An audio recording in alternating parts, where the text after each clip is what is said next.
Like Giardi's saying, just the way this team operates, the way this team works. Giardi's been covering the team for a long time. And he said just the structure and the way this thing is coming together. The coach is the guy who will make the biggest impact and is the MVP of this offseason. I would argue that there really isn't much of a discussion here. I'm with Giardi on this, not just for what he's seeing during the course of a spring practice, but for the way the organization has a leader and a guy that is in charge and a guy who's making decisions and has a vision for what the Patriots will eventually become. They were lacking that in such a big way after the departure of Bill Belichick. It was a joke. Nobody was in charge. Yeah. There was no leader. And now they have it. They've got a guy. I've been on that team. I've been on a team that was like somewhat talented, but a bad team. You know, that 2-14 team and Dick McPherson and all that. And we weren't well coached. And then you get Bill Parcells, and it's like a culture shock. And you're like, it's like what Keon White said yesterday. And you're like, well, why would he say something like that? Because that's what you feel like. Holy crap, I'm being coached. I'm being told what to do with my job. Poor Hunter Dobbins. Jesus, every time Giardi just said that. Did you fact check his dad? You did over there, didn't you? Mike Giardi, I'm the son of a coach. Are you? I'm cynically now, I asked that. It's freaking Dobbins. But everybody I talk to, it's tempo. It's tempo in the building. It's workouts. It's flow. It's having fun. It's entertaining. It's coaching. It's energy. The meetings go like that. And when Mike was hired, I was like, oh, defensive-minded head coach. The league has changed. You need an offensive-minded guy. The way the staff was constructed with Darrell Williams, coming here and being ready for camp, you're lucky you got a defensive-minded head coach because he's been able to cover their ass on defense for that. Do you see some of the videos with him with the jersey on? Playing middle linebacker, he's got the play sheet in his hand. He's running here, running there, instructing guys what to do. Did you ever see Mayo do that last year? And I'm not comparing the two. But it's like, okay, that's his plan. He knows what he's doing. And guys are going to react to that. I've been on those teams. When we had Romeo, we had Al Groh. We had Ray Perkins. Like, we had legitimate NFL coaches. Guys that have done it. Guys that have won a Super Bowl elsewhere. They come in and like, stay this? Yeah, okay, where do I go? You get your ass in line real quick. And I don't know how many wins it's going to resonate to, but sure as hell ain't going to be 4. I know that. Like, they got to 4 in their sleep. They should have won more last year. They didn't. But having that type of guy leading it should, damn it, be another 2 or 3 wins for you in tight games. I'm sorry. There's Vrabel there with a damn practice shirt on, whistle on, play sheet in his hand, play middle linebacker for the defense. Like, that's what he did when he's a player. When he played, they would do their defense. He would go and run scout team and piss Brady off. Like, he knows what the players need. Mayo should have done that too. But he didn't have the experience. Mike's got the experience. That's the difference here. And I'm not trying to put Gerard down. He's put in a tough spot. You're following Bill, who pretty much has the That's answer. why he sucked, because he followed Bill? No. Because he didn't have Why don't you just put him down? Because we all know he didn't have the experience. He wasn't ready. He couldn't even not a good coach. He couldn't even put a staff together. Yeah, he's not cut out for it. Right. He was not ready for it. Well, we're never going to see him again either. That's it. No. You'll never see him coach again. You and I both said that. I told you that in October. I'm like, watch. When this is over for him, he's never coming back. No. It's held true. He's MIA. Here. It's in here. It's in your blood. And Parcells always talked about it. Like, it's a drug to you. You're addicted to it. Like, why would you keep coaching? I think I'm done, and I come back because it keeps sucking. It pulls me back in, like Seal from Sprados. Like, it pulls you back in. It's either in your blood or it's not. Coaching is you're a different animal, man. So they got a real one now. Yes. So is it really a debate? Like, who else would you give the offseason? I have a name. MVP? Okay, give me one. Robert Kraft. Oh. I think Robert Kraft is your MVP. To move off of the head coach that you handpicked, went on Amazon and said, this is my guy. I knew it in my bones. I was wrong.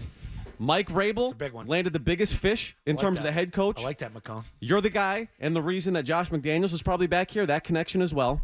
I think it's Robert Kraft. And it ain't cheap And because you you spend money. had to pay the last staff, and you got to. Mike's not cheap. He went right to the Jets as soon as the job came open. I'm down here in New York. What do you want to do? You go get him, and he signed him that week. That's what they did. I forget what the name was of the guy from like 1917 that was holding the the league meetings in the garage and stuff like that. Jim Shapletsky. Yeah. Yeah. That they put in the Hall of Fame or try to put in the Hall of Fame instead of Kraft.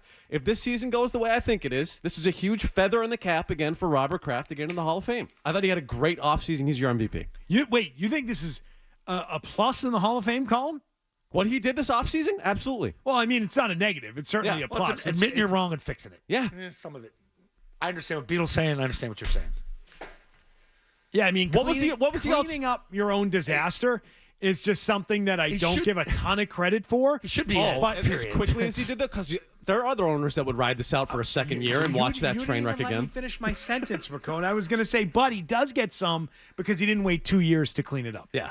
He did it after 1 year. Jerry Jones you're hired. right. You're hired right about Schottenheimer. that. Jerry Jones went and hired Brian Schottenheimer. Right. Jerry Jones would never do what Robert No. Kraft did this One and done. offseason. Nope. He would never just say, "Oh man, hires clowns. did I screw this up and I need to fix it." You're right about that. That's worthy of mentioning because Jones is in that Hall of Fame. Exactly. This shouldn't dictate whether Robert gets in or not. He should already be in. But I understand, like, hey, you fix your problems. I think you've got to remember that both Kraft and Bill Belichick are operating in a space without Tom Brady, and people are judging them accordingly now. And they don't. They've both lost kind of on an island. Brady, and they both have yet to find success without him. They've both effed up once. I guess Kraft has twice, right? Picking Belichick over Brady was the first mistake. First mistake, second mistake was Mayo. Bill, train wreck after leaving with Brady, and now we'll see what plays out at UNC, but that's not off to a great start. They've both been terrible post Brady. Yeah. And Pete Carroll. But Belichick. of all the crap that has happened post Brady, this is the most positive thing anybody has done. Yes. When you talk about Kraft, I will grant him that. This is the most productive thing anyone has done post Brady. Bill can't say that he's had an offseason like this. Can't. No. He thinks he's building something at North Carolina. No, I don't think either. Robert hired Mike Vrabel. Yeah. Bill Belichick hired Mike Lombardi. Well said. Okay. So I think when you're just in think it- about that I think for a moment. When you're in it, you're winning 6, and like you just think your bleep doesn't stink, and you're never ready for that decision. Like I don't think either of them knew how important Tom was to everything, and I think they both know that now in different ways. Obviously, Robert a hell of a lot more, and he just weren't ready to go when Bill was done. Like you part of the problem was you let it go for 20 plus years. You knew no other way. So now you are going to hurry up and adjust. Like, okay, what is the league now? It's always been just us and Bill and Tom. That's never happened before. Nobody's lasted that long together. 20 freaking years. It's crazy. Bert Breer talking about Mike Vrabel saying the expectations are so high he has not exceeded them. The team has not exceeded expectations to this point. I wonder. Bert's very connected. Yeah. They're aware of, I think, the expectations and some of the win predictions and comments. Oh, the McCone type? Yeah. Oh, the 11 wins? Like, Bozo. You and Dobbins. Bozos of the day. I mean, I know some of the inside parts that are inner working there, and they came in and they're like, holy cow. Not just the type of players in town, but like, did nobody coach you? Like, you know, like they got a lot on their plate. I'm going to disagree with Bert on this. I think they've done a great job in a short period of time. I think they have exceeded expectations.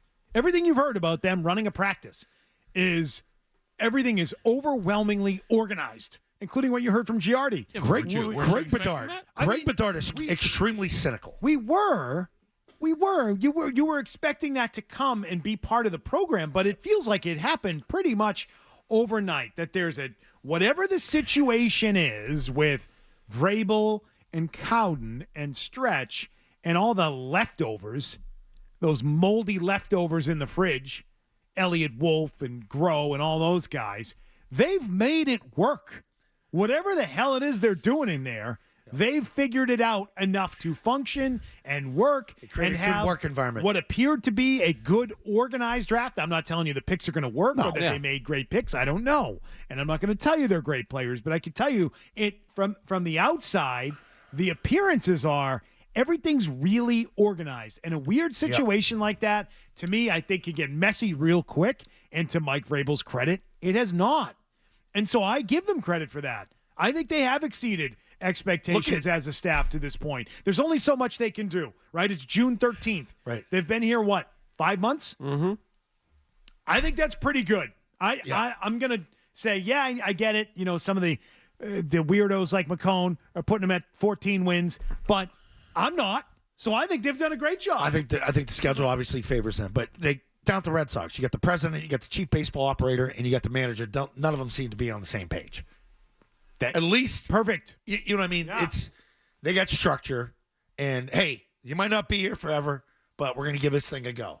And I think everybody's all in on that. Yeah, and I thought we'd have a little bit of front office, a little bit of drama shake at up, this. right? But no, like Cam Williams left, but like he's so qualified, like he's going to be a GM. He's going to be running a damn team. I've told you about this kid for 3 years. He pops to Denver, gets an upgrade. People say, they didn't get rid of him. He got a hell of an offer. Thought you'd hear something about the disconnect between jumping. Vrabel and Wolf at this point, you know? Yeah, there's none of that. No, I think it's a credit to Mike because he accepted it and embraced it and sort of made it feel comfortable for him. Well, Wolf could have been being a jerk right now, too, but he's not. I don't think he has it in him. I don't. Mike has it in him. Mike doesn't give a bleep. He'll tell you F off. You know what I mean? I don't think Elliott's telling you to F off. Mike can say it's my way or highway. That's like, he's Parcells like that. And I've dealt with these type of guys. But he's excited to be here. He's created excitement in the building. They've gotten better as a team through free agency and the draft. They were stunned how bad the team was, I think, when they took it over. And I think they were like, 13. They didn't do their homework then. But that shouldn't have been. That shouldn't have been a stunner. I think they knew it was bad. They didn't know how bad. When you get in there and if you don't work with the player, Right. You know, and I'm not giving exactly what player you're working with here or what positional group, and you get there and you go out on the field and like, holy crap, did they not do anything with you a year ago? So I disagreed with what Mike Vrabel did with David Andrews. Mm-hmm. Yet at the same time, I respect his ability to just do it. Move on it. Oh, there's a clear plan behind holy, that. Right? You know what I mean? Joe Yeah. Cardona, get him out of here. Every captain's Yeah. going. There's a reason to for make it. a decision that might be unpopular or might be one that sort of shakes the previous foundation that was here or whatever it might be. Yep. He does not care. And that to me is impressive in your first few months on the job to be doing stuff like that. That speaks to exceeding expectations in my mind. Yeah. I don't like the way he handled it, but I respect the way he handled it. Yeah. Wow. He doesn't care. He just does whatever he thinks is going to be best to get the best roster out there. And a lot of this is due to Mike and Mike's personality, but it seems like there's extreme order within the building. And I've done events there. I've done some stuff, and it's different. It's different. And I see them all together. So this isn't like a farce, a fraud where, well, they're in one room, they're in the other. No. Don't forget the start of free agency either, by the way, because I remember sitting here, we all thought Milton Williams was going to the Panthers, and we're like, are they really going to swing and miss on all these guys right now? Could get a receiver. Right. They end up getting Diggs. They get one. Like, oh, my God. Yeah. I remember when they signed the corner.